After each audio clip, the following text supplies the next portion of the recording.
Dear students, welcome you in your virtual class. In our previous class, we have done the types of waste materials and 4 R's. Today, we will discuss about different methods of disposing waste materials. In earlier times, the population was low and therefore the waste was very limited. At that time, large space was vacant and the garbage was thrown away in vacant spaces which were away from the homes, offices and factories. But now situation is different.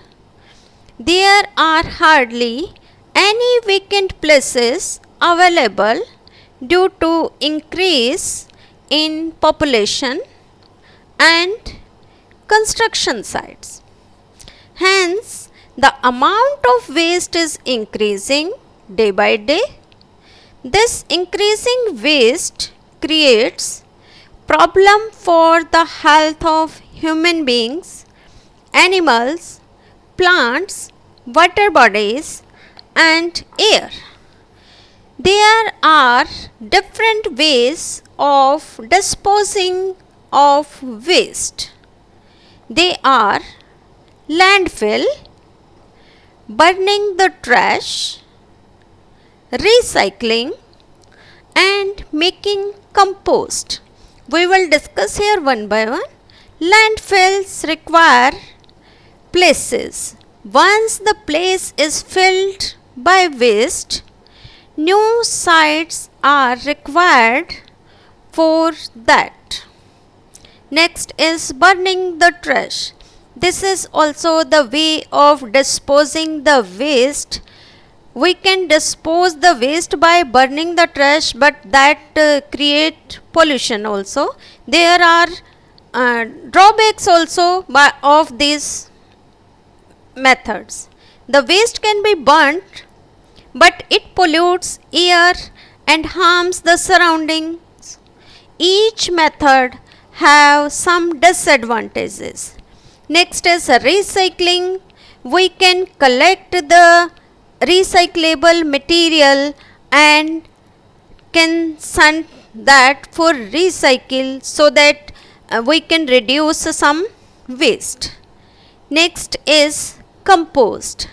Those items from waste which are biodegradable, we can keep that in a pit and covered with soil so that then can be changed into compost. All methods of waste disposal are costly.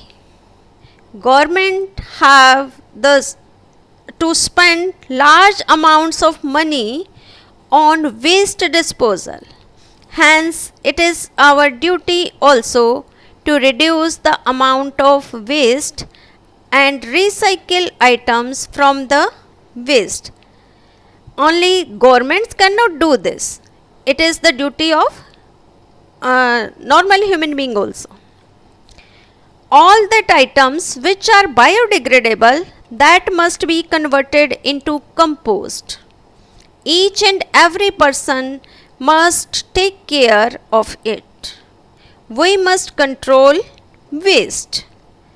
We must take care not to litter, spit or urinate in open areas at any cost. People should be encouraged to construct the toilets in rural areas. Our government had taken best steps regarding the construction of toilets in rural areas. In urban areas, more toilets must be constructed for cleanliness. The government must take strict laws or rules to maintain cleanliness in public places. It is not only the duty of government, but it is the duty of all of us to keep our environment and surroundings clean. Here I am giving you an example of Singapore law. Littering and spitting in public places is severely punished in Singapore.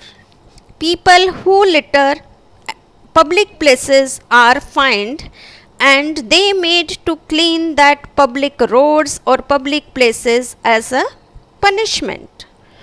In some areas of our country, a van or a sweeper collects the garbage from homes, offices, etc.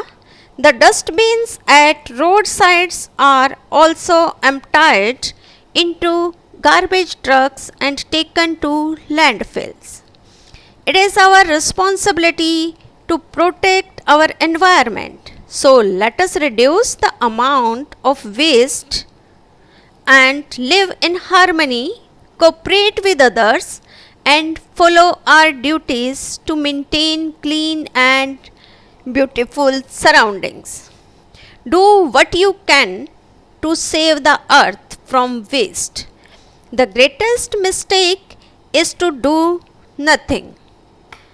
Every little effort counts. So please do some efforts for save your environment.